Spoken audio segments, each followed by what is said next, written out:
Assalamualaikum warahmatullahi wabarakatuh. Alhamdulillahirabbil alamin. Nahmaduhu wa nasta'inuhu wa nastaghfiruh wa na'udzu billahi min syururi anfusina wa min sayyiati a'malina. May yahdihillahu fala mudhillalah wa may yudhlilhu fala hadiyalah. Asyhadu an la ilaha illallah wa asyhadu anna Muhammadan abduhu wa rasuluhu amma ba'du. Alhamdulillahirabbil alamin. Segala puji dan puja hanya bagi Allah Subhanahu wa taala yang sampai pada saat ini masih mempertemukan kita dalam kondisi sehat meskipun kita melalui online ya, melalui daring. Salat serta salam kita haturkan kepada junjungan Nabi besar Muhammad SAW. Baiklah, pada pertemuan kali ini saya akan menjelaskan beberapa hal terkait dengan sejarah psikologi Islam, ruang lingkup psikologi Islam, dan kira-kira konsep dasar psikologi Islam itu seperti apa, gitu ya. Nah, oleh karena itu simak slide pada berikut ya, slide berikut. Oke.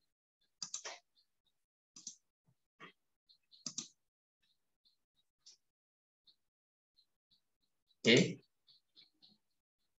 Nah, di sana tampak bahwa ada beberapa hal terkait dengan tentang pengantar psikologi Islam dari semula sejarah, pengertian, dan ruang lingkup. Insya Allah akan saya jelaskan beberapa menit ke depan terkait dengan hal ini. Begitu. Oke. Nah, berkenaan dengan sejarah, kita tahu bahwa sejarah kita awali dari sejarah psikologi kontemporer munculnya seperti apa begitu. Nah, sebenarnya sejarah psikologi kontemporer itu bisa kawan-kawan lihat di sini begitu ya, bisa kawan-kawan lihat di sini bahwa psikologi kontemporer itu memang berawal dari periode spekulatif, kemudian dilanjutkan dengan periode pemisahan dari filsafat, dan yang terakhir adalah periode empiris dan eksperimental. Nah, periode empiris dan eksperimental inilah yang dijadikan panduan, patokan oleh ilmuwan saat ini bahwa psikologi itu memang benar-benar ilmiah begitu. Nah, ini yang penting untuk kita pahami bahwa ternyata memang pada awalnya psikologi itu bersifat tidak ilmiah. Artinya psikologi itu bersifat lebih ke arah filsafat begitu. Kemudian Willem Wundt gitu ya, menggunakan metode introspeksi, dia menunjukkan bahwa akan memisahkan ya konsep yang berkenaan dengan jiwa sehingga bisa diacu atau dilihat dari sudut pandang ilmu pengetahuan, sehingga kajiannya adalah berkenaan dengan pikiran, perhatian, persepsi, dan seterusnya. Namun pada periode selanjutnya itu yakni periode empiris dan eksperimental yang diawali oleh John Watson, kemudian Sigmund Freud, Ivan Pavlov, dan seterusnya menggunakan metode eksperimen, dan ini murni bahwa psikologi itu masuk ke dalam ranah ilmu pengetahuan begitu, yang bisa dibuktikan secara ilmiah dengan metode ilmiah yakni eksperimental begitu. Nah, berkenaan dengan itu semua bahwa selagi munculnya psikologi kontemporer, ternyata di pertengahan setelah periode empiris eksperimental ini ternyata muncul istilah psikologi Islam. Namun sebenarnya apakah benar psikologi Islam itu memang muncul setelah adanya periode empiris dan eksperimental begitu? Coba kita lihat sejarahnya juga. Nah, ini sejarah psikologi Islam. Sejarah psikologi Islam itu juga terbagi menjadi beberapa bagian. Yang pertama adalah periode klasik dan yang kedua adalah periode modern. Nah, saya akan jelaskan terlebih dahulu apa itu periode klasik begitu ya. Apa itu periode klasik begitu. Oke. Nah, periode klasik sendiri, kalau kita berbicara tentang periode klasik begitu ya, berkenaan dengan sejarah munculnya psikologi Islam begitu, sebenarnya itu dimulai sejak Islam ada. Jadi ketika Islam ada itu sebenarnya sudah membahas mengenai an-nafas, ya, membahas mengenai apa? Mengenai an-nafas begitu. Nah, ini mengenai an-nafas, ya. Nah, di sini ada dua kelompok utama saat itu ya. Kelompok pertama itu adalah periode ini berlangsung dari zaman kenabian hingga Daulah Umayyah. mereka adalah generasi ulama awal yang membahas jiwa atau nafas semata-mata bersumber dari Al-Quran dan hadis. Dan kemudian berkembang ilmu kalam dan tasawuf, gitu ya. Salah seorang tokohnya yakni Imam Al-Ghazali. Nah, kemudian pada periode kedua atau kelompok kedua itu muncul pada periode kekuasaan Daulah Abbasiyah. Mereka ini melakukan gerakan penerjemahan, mengomentari, memperkaya filsafat Yunani. Jadi selain Al-Quran sebagai pedomannya, ternyata mereka juga menggunakan filsafat Yunani untuk merevitalisasi landasan terkait dengan konsep jiwa. Jadi jiwa itu tidak dibahas menggunakan Al-Quran dan hadis saja, tetapi juga dibahas dengan konsep-konsep filsafat begitu. Nah, salah seorang tokohnya itu adalah Ibnu Rusdi. Nah, kemudian selanjutnya berkembanglah yang disebut dengan filsafat Islam begitu. Nah, memang pada awalnya sebagaimana periode zaman sebelumnya begitu ya, zaman sebelum Rasulullah sebelum muncul psikologi Islam begitu, maka memang sebenarnya Islam itu sudah kaya akan konsep-konsep berkenaan dengan jiwa, terutama dengan jiwa, gitu ya. Karena jiwa ini memang ada di dalam Al-Quran sebenarnya. Maka ketika memang jiwa itu ada di dalam Al-Quran, maka sebenarnya Islam itu sudah membahas dari dulu terkait dengan jiwa, an-nafas, gitu, an-nafas atau jiwa. Dan bahasan psikologi mengenai hal itu, kalau kita ngomong dari sudut pandang konsep dari filsafat Yunani kuno gitu ya, maka ternyata memang yang dibahas itu berkenaan dengan nafas juga, jiwa, tetapi sifatnya spekulatif, pikiran aja, ya, pendapat aja. Namun kalau di Islam tidak, di Islam lebih berdasarkan Al-Quran dan As-Sunnah mengenai konsep jiwa begitu. Sehingga memang benar landasannya adalah Al-Quran dan Al-Hadis, dan itu semua berasal dari Allah Subhanahu wa taala sebagai pencipta manusia. Maka sebenarnya pemahaman mengenai jiwa itu sudah dibahas sedemikian luas begitu ya, sedemikian dalam di dalam Al-Quran dan hadis Rasulullah Muhammad SAW. Oke. Nah, pada masa kejayaan Islam dulu gitu ya, ada berbagai macam, ada banyak tokoh Islam gitu ya. Sebelum masa modern muncul psikologi Islam, itu sudah banyak tokoh-tokoh Islam yang membicarakan terkait dengan psikologi ya. Salah satunya adalah Abu Yusuf Ya'qub bin Ishaq As-Sabah Al-Kindi. Sebut Al-Kindi ya. Pemikirannya Al-Kindi ini membagi jiwa menjadi tiga, yakni daya bernafsu, daya pemarah, dan daya berpikir. Artinya sebenarnya kalau kita ngomong masalah konsep jiwa tentang manusia, maka Al-Kindi pada tahun tersebut beliau sudah menunjukkan, sudah melakukan pemikiran ya, sudah menuangkan sebuah pemikiran bahwa daya jiwa manusia terbagi menjadi tiga, ya, appetitive, irascible, kemudian kognitif atau rasional begitu. Ini pemikiran dari Al-Kindi ya. Nah, selanjutnya ada lagi pemikiran dari selain Al-Kindi, siapa? Ada juga pemikiran dari siapa ini? Abu Hamid Al-Ghazali.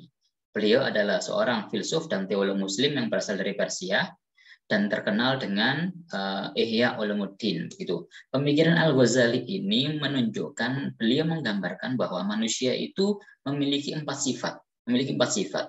Yang pertama adalah sifat hewan buas atau asobiyah yang termanifestasi dalam perilaku, permusuhan, kebencian, penyerangan, dan seterusnya. Yang kedua adalah sifat hewan liar, al-bahimiyah, di mana ini termanifestasi dalam perilaku kejahatan, ketamakan, dan seksualitas. Kemudian ada sifat seton, asyatoniyah. Ini termanifestasi dalam perilaku kejahatan dalam bentuk kebaikan, gitu, yang melihatkan kejahatan tersebut dalam bentuk kebaikan. Kemudian yang ketiga adalah, ini yang paling bagus dalam jiwa manusia, itu adalah ketuhanan atau ar-robaniyah.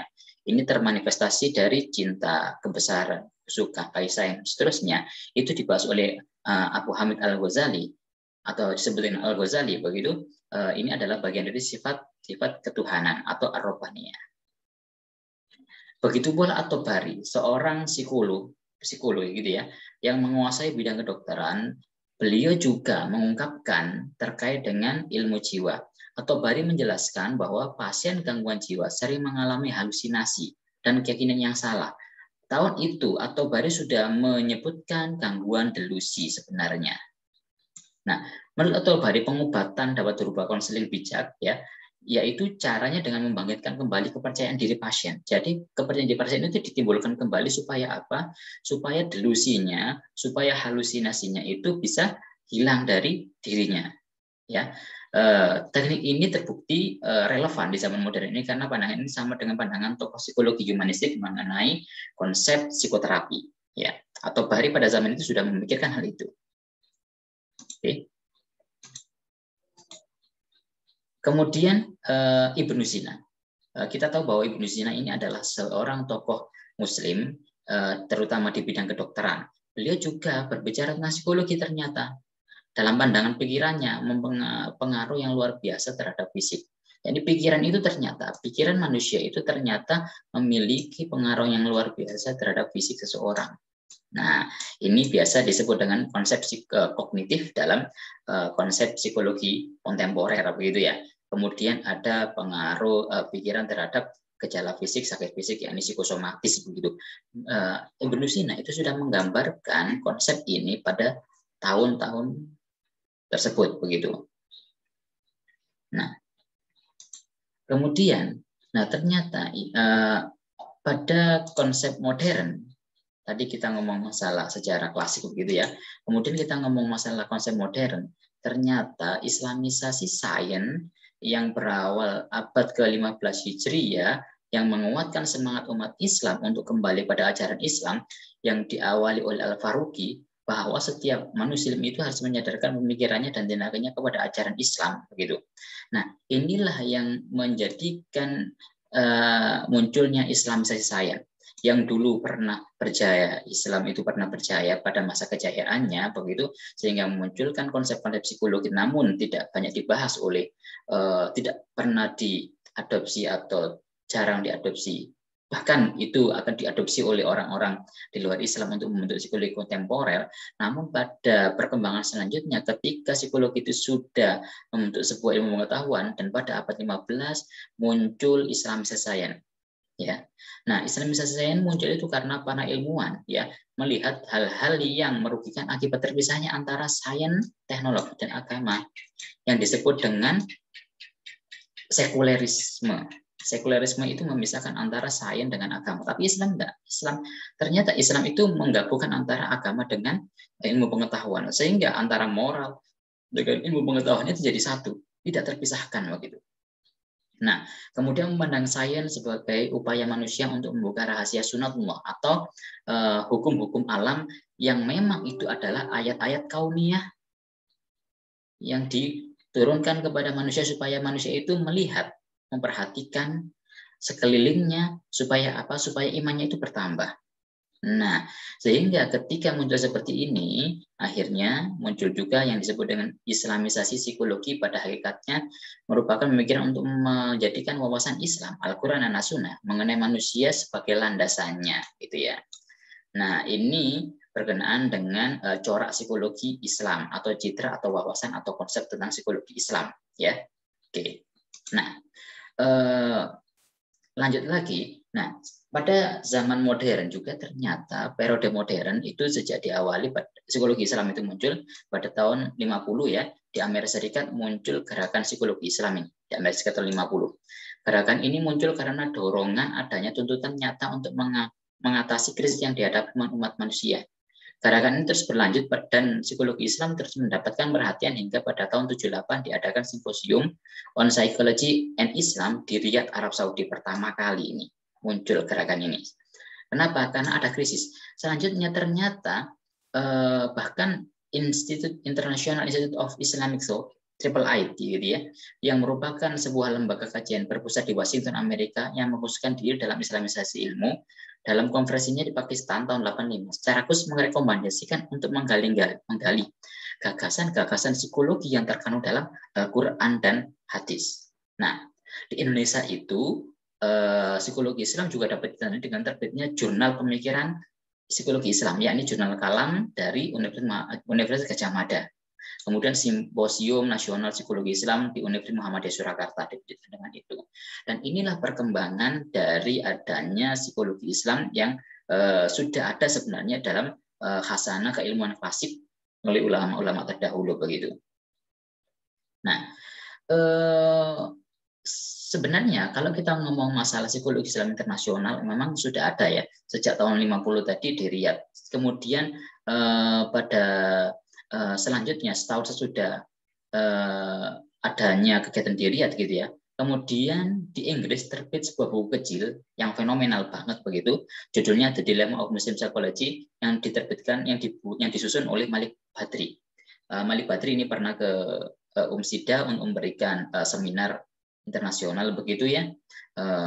Dan beliau memang salah satu pencetus tentang psikologi Islam. Beliau melihat bahwa kondisi saat itu memang tidak bisa ditinggalkan antara konsep-konsep Timur yang notabene kebanyakan adalah konsep agama yang digunakan, itu tidak bisa terlepas dari konsep psikologinya. Jadi psikologi atau perilaku manusia atau jiwa manusia itu juga dipengaruhi oleh keyakinan mengenai agamanya. Nah, begitu pula kesehatan mental, kemudian konsep jiwa yang lainnya, normalitas dan sebagainya, itu juga tidak terlepas dari agama, budaya, di mana orang itu tinggal.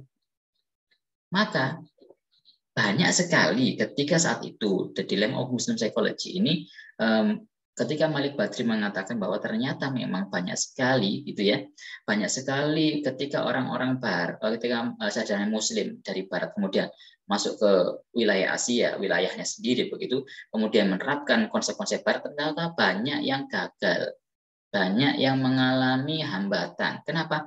Karena nilai-nilainya berbeda tentang pandangan mengenai jiwa manusia. Nah, kemudian tahun 82, the first International Conference of Islamic Thought and Islamization of Knowledge Islamabad, Ismail Arazi Al-Faruqi, Ziauddin Sardar, gitu ya, Syed Hussein Nasr, ini membahas tentang agama dan ilmu dan seterusnya, gitu ya. Nah, ini sejarah di Indonesia. Kalau sejarah di Indonesia kita ngomong-ngomong, yakni munculnya pada tahun 90 setelah diterjemahkan The Dilemma of Muslim Psychology, gitu ya, oleh Usman Najati, gitu ya.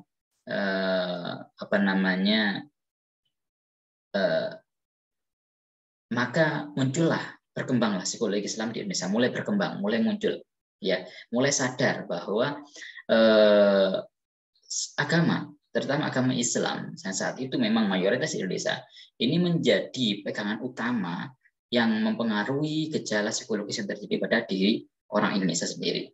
Kemudian tahun 92-94 terbitlah jurnal Kalam, kemudian tahun 94 Simposium Nasional Islami yang pertama kali, ya. Kemudian simposium 1, maka selanjutnya ada simposium selanjutnya, dan adanya Kongres Asosiasi Psikologi Islam pertama kali tahun 2003 di UMS, gitu ya.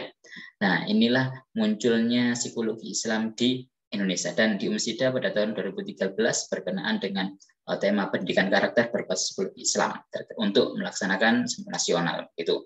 Dan kemarin tahun 2020 pas pandemi juga, di akhir pandemi juga mengadakan seminar psikologi Islam, gitu ya, gabungan dari beberapa universitas menjadi satu untuk membahas tentang psikologi Islam begitu. Baik, selanjutnya lembaga-lembaga penggerak psikologi Islam itu banyak sekali ya, mulai dari API, Asosiasi Psikologi Islam, kemudian Imam Mupsi, itu Ikatan Mahasiswa Psikologi Muslim, gitu ya. Kemudian Jurnal Kalam, kemudian seterusnya. Kalau API ini di bawah naungan HIMSI, gitu ya, yang berkecimpung pada psikologi Islam. Gitu. Oke. Nah, sehingga kalau kita berbicara mengenai sejarah, maka memang kita harus berbicara tentang konsep dasarnya, begitu. Apa konsep dasar psikologi Islam itu? Konsep dasar psikologi Islam itu sebenarnya menurut Prof. Zakia Darajat, gitu ya, bahwa psikologi Islam adalah ilmu yang berbicara tentang manusia. tetap ya tentang manusia, terutama kepribadian manusia yang bersifat filsafat, teori, metodologi, dan pendekatan problem dengan didasari sumber-sumber formal Islam. Apa sumber formal Islam itu? Al-Quran dan As-Sunnah. Selain itu juga dilandasi dengan akal, indera, dan intuisi. Itulah psikologi Islam. Jadi psikologi Islam itu konsep dasarnya adalah berkenaan dengan kepribadian manusia yang itu didasari dari konsep filsafat, teori, metodologi, tetapi semuanya, ingat semuanya bersumber dari sumber formal Islam, yakni Al-Quran dan hadis, serta ditunjang oleh akal, indera, dan intuisi sebagai syarat untuk menjadi sebuah ilmu pengetahuan. Nah, kemudian psikologi Islam merupakan konsep psikologi modern yang telah mengalami filterisasi dan di dalamnya terdapat wawasan Islam. Ya, bisa jadi seperti ini. Tentang psikologi modern, gitu ya, psikologi kontemporer yang sudah terfilterisasi, gitu ya, sudah disaring, dan di dalamnya terdapat wawasan Islam. Ini ada coraknya, ada corak keislaman di sana. Psikologi Islam ini adalah perspektif Islam terhadap psikologi modern dengan membuang konsep-konsep yang tidak sesuai dengan dan bertentangan dengan Islam. Ya, kalau itu bertentangan dengan Islam, maka itu dibuang dalam psikologi Islam. Ya, katakanlah konsep Freud mengenai bahwa bahwa orang beragama itu karena memang landasannya adalah takut bapak atau takut orang tua laki-laki, ya, karena dimanifestasikan adalah Tuhan sebagai Tuhan, bahwa Bapak itu sebagai Tuhan dan seterusnya. Dan ini itu ditentang oleh psikologi Islam. Kenapa? Karena Allah itu Esa, pencipta manusia, ya, pencipta manusia itu. Maka hal-hal yang bertentangan dengan Islam itu ditentang oleh psikologi Islam. Kemudian psikologi Islam adalah ilmu tentang manusia, tetap tentang manusia ya, karena konsepnya benar-benar dibangun dengan semangat Islam dan berdasarkan sumber formal, yakni Al-Quran dan hadis, dibangun dengan memenuhi syarat-syarat ilmiah, gitu. Dengan apa tadi? Akal, indera, bisa jadi intuisi. Sehingga psikologi Islam ini coraknya adalah citra manusia menurut ajaran Islam. Maka yang penting di sini adalah bahwa ajaran Islam atau Al-Quran dan hadis mengatakan bahwa manusia itu seperti apa. Itu yang menjadi poin utama yang mencirikan tentang konsep psikologi, ya, konsep psikologi, sehingga ini menjadi unik, ya. Itu.